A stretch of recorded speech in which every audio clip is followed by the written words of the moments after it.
여러분 안녕하십니까? C채널 뉴스입니다.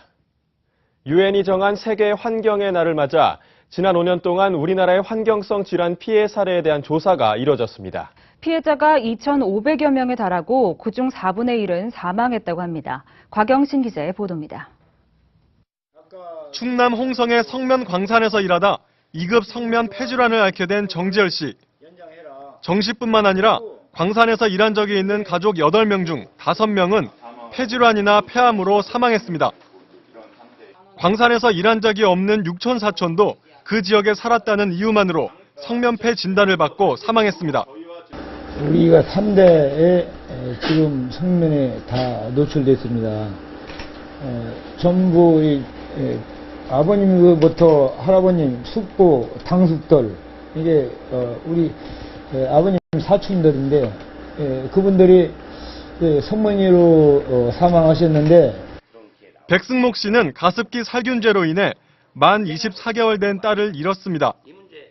백 씨는 건강에 좋다는 광고를 보고 가습기 살균제를 애용했지만 돌아온 것은 딸의 죽음이라는 참혹한 결과였습니다. 아이를 먼저 보내는 입장에서, 그리고 그 투병 기간 동에서 중환자실 들어가기 싫다고 인형을 붙잡고 울고 있는 그 아이를 보낸 부모의 마음에서 최근 환경성 질환으로 인한 피해가 우리 사회의 심각한 문제로 대두되고 있습니다.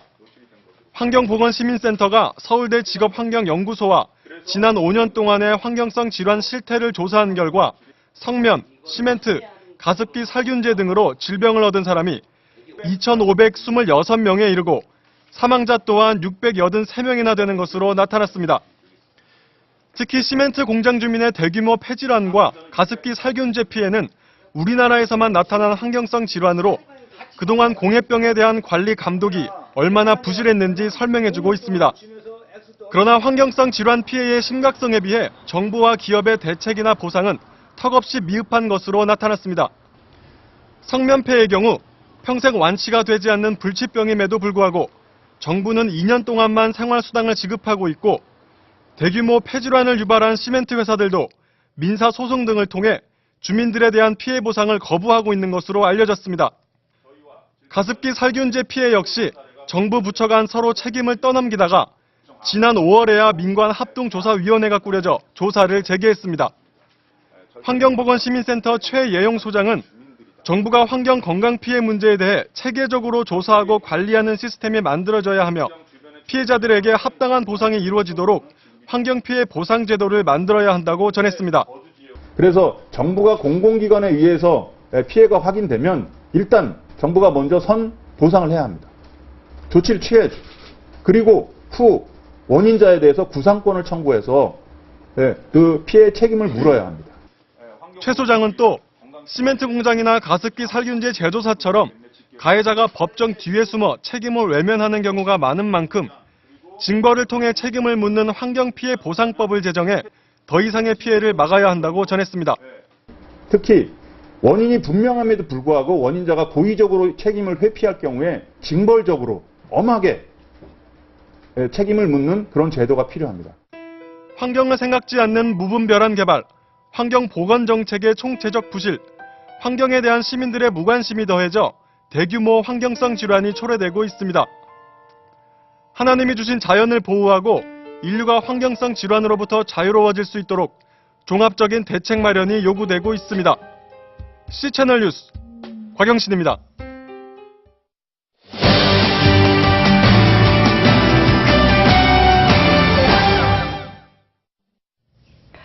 최근 한국교회 10년간의 변화를 객관적으로 분석하기 위해 설문조사가 진행되는데요. 한국교회가 집중해야 할 여러 가지 의미 있는 결과가 나왔다고 하죠. 네, 그렇습니다. 교회 내적으로나 외적으로 많은 변화가 있었다고 하는데요. 오늘은 이 조사를 진행한 한국기독교 목회자협의회 사무총장이신 이상화 목사님 모시고 이야기 나눠보도록 하겠습니다. 목사님 안녕하세요. 안녕하세요. 안녕하세요. 자, 8년 만에 한국교회에 대한 종합적인 설문조사를 진행하셨습니다. 이 조사를 계획하신 이유가 궁금한데요. 네, 한국교회가 지금까지 2번에 걸쳐서 이 한국교회에 대한 총체적 분석 자료를 내놓은 바가 있습니다. 네. 1998년 또 2004년 한국교회 미래를 준비하는 모임에서 이 한국갤럽 리서치에 의뢰해서 내놓은 자료인데요. 그 이후에 이 한국교회가 간헐적으로 몇몇 단체에 의해서 종합적이지는 않고 이제 부분적으로 조사를 해서 의식 조사 결과를 발표하긴 했었습니다. 근데 그로부터 한 2004년에서 2012년까지 8년이라는 시간이 걸렸는데 너무 부분적으로 나온 조사들이라 보니까 네. 총체적으로 보기가 좀 어려웠어요. 그래서 이 부분은 누군가가 담당을 해야 하고 누군가 자임을 해야 되겠다 해서 한국교회와 한국사회가 인식하는 총체적인 의식조사 결과를 발표하게 된 것입니다.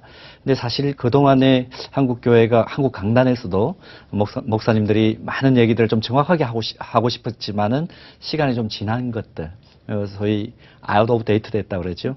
그런 결과들을 가지고 이제 강단에서 많이 말씀을 하셨는데, 이제 8년 만에 우리 한목협에서, 한국기독교 목회자협의회에서 한국인의 종교생활과 의식조사, 그것을 이제 2012년도에 하반기에 전면적으로 한 6개월 동안 네. 준비해서 조사를 했고, 그 리서치 결과를 이제 책으로 내게 된 것입니다. 특별히 의미가 있는 것은 98년과 2004년에 실시됐던 리서치에 이어서 이 두 차례 조사를 동일 항목에 의한 비교 조사입니다. 그러니까 이거를 이제 통계학적으로는 시계열적인 분석이라고 그러는데요. 그러니까 14년 동안에 어떤 변화가 있었는지를 확인을 할 수가 있는 거죠. 그러니까 이번에 조사를 했기 때문에 요번 것만 확인하는 것이 아니고 98년에는 어떤 의식을 가졌고 2004년에는 어떤 변화가 있었는데 8년 만에 2012년, 이제 2013년을 우리가 살아가고 있으니까 지금은 어떤 변화가 있었다까지 추적할 수 있는 그런 자료가 되겠습니다. 네, 이 조사를 해보시니까 가장 큰 변화는 무엇이었나요? 네, 우선 가장 큰 것은 이 종교 인구의 변화. 그러니까 2004년 대비해서 2012년 보니까 이 불교인 비중은 큰 폭으로 좀 감소를 했더라고요. 네. 그 다음에 천주교인 비중은 역시 우리가 감각적으로도 느낄 만큼 증가했다고 그랬는데 실제적으로 증가를 많이 했습니다. 그런데 이 개신교인들은 조금의 증가를 했어요. 네. 조금의 증가를 했고, 그런데 더 중요한 것은 뭐냐 하면 연령대가 낮아질수록 이 개신교인 비중, 이 기독교인 비중이 낮아졌다는 거. 네. 이건 조금 유의미하게 봐야 될 것 같습니다. 그래서 2000년대부터 현재까지 인구 대비 이 기독교인의 비중이 정체라 그랬는데 이제 향후에 이 노령화 인구가 점점 더 많아지기 때문에 이 교회 학교가 점점 작아진다는 것은 우리에게 큰 우려로 다가오는 것이죠. 특별히 또 이 질적 성장을 보여주는 지표도 별로 그렇게 희망적이지는 않습니다. 네. 왜냐하면 2004년 대비에 이번 조사를 보니까 현세지향적 믿음의 비중이 상당히 커졌습니다. 다시 말하면 우리 신앙생활이 왜 필요하냐, 그 신앙생활의 이유를 묻는 질문에서 구원과 영생을 위해서라는 비중은 2004년 대비해서 45.5%에서 31.6%로 감소를 했어요. 이게 참 의미 있는 것인데, 여기에 더해서 또 건강이라든지 재물이라든지 축복이라든지 이런 비중은 10%포인트가 증가한 18.5%였습니다. 그러니까 예수님에 대한 어떤 종교적 의미보다도 아까 사회자께서 말씀하신 대로 이 기복적인 부분, 네. 현세적인 부분, 이것이 많이 늘어났다, 이렇게 말씀드릴 수 있습니다. 네, 이 말씀하신 것처럼 한국교회 교인들의 신앙에서 기복적인 성향이 짙어졌다, 이렇게 분석을 하셨는데요. 그 원인은 무엇이라고 보십니까? 아무래도 이 종교 의식이 점점 약화되고 시민 종교화 되는 것 같아요. 시민들의 그냥 의식 속에 들어오는 종교이지 이것 자체가 어떤 영적인, 본질적인, 또 우리가 이야기하는 기독교 신앙에서 아주 중요하게 이야기하는 천국에 대한 어떤 개념, 이런 것들과는 조금 이제 동떨어지는 것 같습니다. 그래서 기독교 역시도 어떤 생활의 도움이나 생활에 필요한 것을 가져다주는, 축복을 가져다주는 어떤 도구로서 인식하는 경향이 너무 커지지 않았나 하는 것이고요. 또 종교와 교리에 대한 인식 조사에서도 보면 우리 기독교의 핵심 가치라고 할 수 있는 유일신앙, 특별히 종말론, 이런 것들이 많이 감소하고 뭐 풍수질이다, 윤회설이다, 이런 것들에 대해서 기독교인들이 많이 또 관심을 가지고 있는 것으로 네. 파악이 됐습니다. 그러니까 샤머니즘적인 요소가 많이 늘어난 거죠. 네. 이 또 교회 외적으로도 교회의 사회적 신뢰도가 많이 하락했다고 나타났는데요. 그 이유는 뭘까요? 네, 이 기독교, 한국교회 신뢰도를 보니까요. 천주교는 26.2%를 이 비개신교인들이, 네. 비기독교인들이 신뢰를 한다고 응답을 했습니다. 근데 비기독교인이라기보다는 비종교인이라고 해야 옳을 것 같습니다. 네. 그분들의 응답이 천주교는 26.2%로 높고요. 그 다음에 높은 것이 불교입니다. 23.5%로 나타났고, 그 다음에 기독교인에 대한 신뢰도, 또 기독교회에 대한 신뢰도는 18.9%, 20%가 채 되지를 않습니다. 네. 이유가 뭔가 살펴보니까 너무 기독교 안에 좀 복잡하다는 거죠. 이단이 너무 많다. 네. 이게 최우선으로 꼽혔고요. 그 다음에 이기주의 집단 같다. 그러니까 잠자는 숲 속의 거인과 같은 그런 모습. 그 다음에 은행 일치가 되지 않아서 이게 이제 9.4%로 나왔는데 3위를 차지했고, 그 다음에 이것도 조금 새겨 들어야 될 부분인 것 같은데 헌금 강요가 너무 심하다. 네. 그런 것도 9.1%나 나왔습니다. 그 다음에 또 목회자의 이 사심에 대한 강조가 또 컸습니다. 이런 것들 순서를 또 보니까 사회로부터 이제 신뢰도가 하락될 수밖에 없는 여러 가지 요소들을 가지고 있더라고요. 네. 그래서 이런 것들을 새롭게 하지 않으면 안 된다 하는 그런 어떤 충격을 우리가 받는 것이죠. 네. 그렇다면 이 교인들의 신앙적인 성향이 변화한 것과 또 이 사회적인 신뢰도가 하락한 것이 어떠한 상관관계가 있는 걸까요? 네, 아주 중요한 것으로는 지금 우리 기독교인들이 내부에서 인식하는 것과 바깥에서 비종교인들이 기독교를 바라보는 온도차가 너무 크다는 겁니다. 네. 이 괴리감이 너무 큽니다. 교회 역할과 신뢰에 대해서 또 이 높은 격차를 보이고 있는데요. 교회에 대해서 기독교인들은 굉장히 만족하는 것으로 나타났습니다. 그러니까 안쪽에서는 서로 만족하고 또 교회 대사회 활동도 긍정적으로 평가를 하는데 비기독교인들은 이에 대해서 굉장히 부정적입니다. 여러분들만 잘하는 것이지 우리는 모른다 이렇게 대답을 한 것이죠. 그러니까 우리끼리만 좋아한다는 것, 이것을 이제 사회적 언어로 어떻게 풀어내느냐 하는 네. 그런 숙제를 우리 기독교가 안고 있다 그렇게 말할 수 있겠습니다. 네. 그 여러 가지 의미가 있겠지만 무엇보다 갱신이 필요하다는 데 이견이 없을 것 같은데요. 가장 시급한 과제가 무엇이라고 보십니까? 네, 이것은 그대로 이건 나열을 좀 하는 게 필요할 것 같습니다. 네. 이게 이제 복수응답인데 가장 많은 응답이 나온 것이 교회의 대형화였습니다. 그래서 이 부분은 아마 대형화에 대해서 조금 더 우리들이 좀 설명도 많이 필요한 것 같아요. 대형화 자체가 뭐 잘못된 건 아니니까요. 네. 그런데 일단 대형화가 제일 처음으로 꼽혔고요. 그 다음에 교파가 너무 많다. 그게 두 번째고, 그 다음에 아까 말씀드렸던 목회자의 이 자질 문제, 특별히 목회자의 사리사욕. 아마 이것은 좀 우리들이 여러 가지 일어났던 여러 가지 대물림이나 이런 부분들을 좀 지적을 하는 것 같습니다. 그 다음에 네 번째가 지나친 자기교회 중심주의, 개교회주의. 그 다음에 삶의 방향을 구체적으로 제시를 못한다. 발이 땅에 닿지 않는 것 같다. 이렇게 좀 표현하는 그런 순서였습니다. 네. 네, 끝으로 이 리포트가 어떻게 활용되길 바라시나요? 한국교회에 당부하시고 싶은 말씀이 있으실 텐데요. 예, 저도 목회 현장에 좀 있습니다만은 짧은 기간 지금 이제 목회를 해보니까 우리가 지금 목회를 또 사역을 추구하는 방향이 너무 좀 감에 의존하는 것 같습니다. 그래서 네. 감각에 의존해서 또 해보다가 아니면 말고 이런 이제 식의 표현들도 좀 우리 지도자들이 많이 하는데요. 그렇게 하지 말고 정확한 좀 기초 지식과 또 사회적 통계가 좀 필요한 것 같습니다.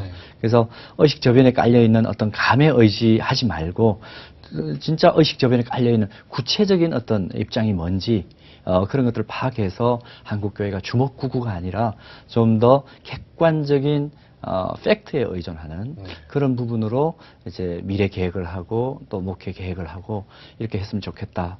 그래서 이 한국인의 종교생활 의식조사를 발표하게 되었고 책으로 내게 된 것입니다. 근데 한 가지 고무적인 것은 이 기독교인들이 또 비기독교인들이 가지고 있는 그 의식 중에 하나가 뭐냐 하면 한국 사회에 가장 주도적인 영향력을 행사하는 종교로 한국 기독교가 꼽혔습니다.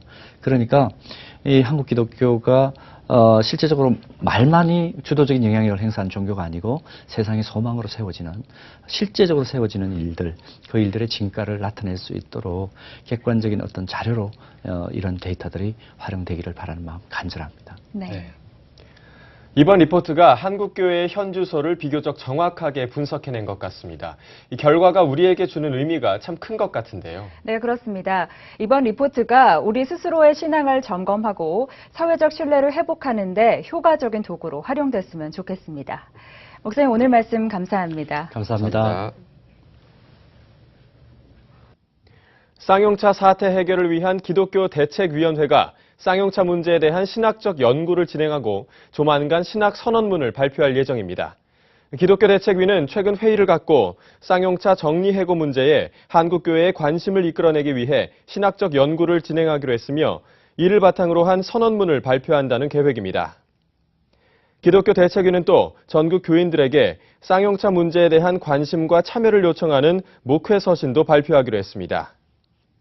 목회 서신은 한국기독교교회협의회 9개 회원 교단을 통해 전국의 교회에 발송될 예정입니다. 이외에도 대책위는 여야 대표단과 대통령 면담도 요청하고 이달 안에 공청회와 기도회도 갖기로 했습니다. 기독교대한감리회 감독회장 선거가 다음 달 9일에 치러질 예정인 가운데 4명의 후보들이 정책 발표회를 시작했습니다. 후보들은 모두 감리교회 정상화를 핵심 공약으로 제시했습니다. 지난 4일 수원성 감리교회에서 열린 정책 발표회에서 기호 1번 하명환 목사는 사회복지 전문팀을 육성해 대사회적 섬김의 역량을 키워나가겠다며 감리교단의 보편적 복지를 강조했습니다. 기호 2번 강문호 목사는 감리교단 발전을 위해서는 속도보다는 방향이 중요하다며 교단을 이끌어 나가기 위해 통찰력 있는 리더십을 발휘하겠다고 밝혔습니다.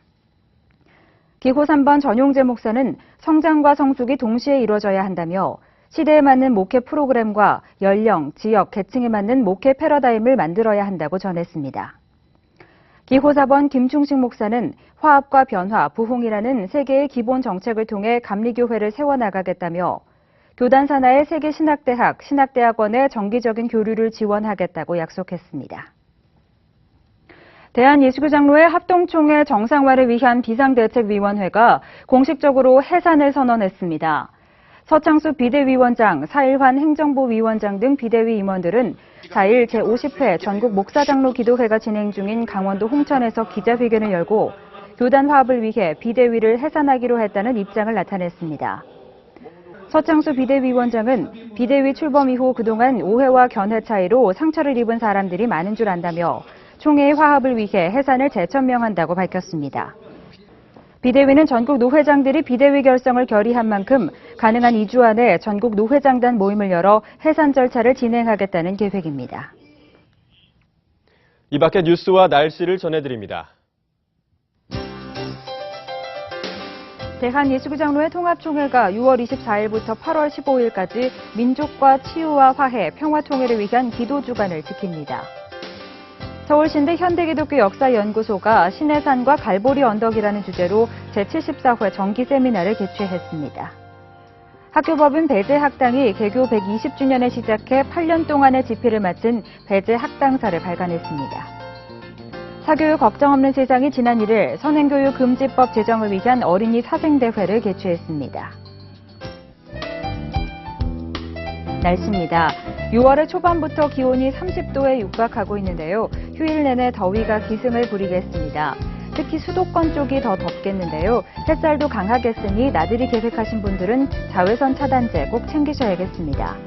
한편 오후 한때 구름이 많겠고 강원 영서 남부와 충청북도, 남부 내륙 일부 지역에 산발적으로 소나기가 오는 곳이 있겠습니다. 아침 기온은 대전이 18도를 기록하겠습니다. 낮 최고 기온은 대구가 30도, 서울은 31도를 기록하겠습니다. 바다의 물결은 전해상에서 0.5에서 2m를 일겠습니다. 주간 날씨입니다. 이번 더위는 주말까지 이어지겠고요.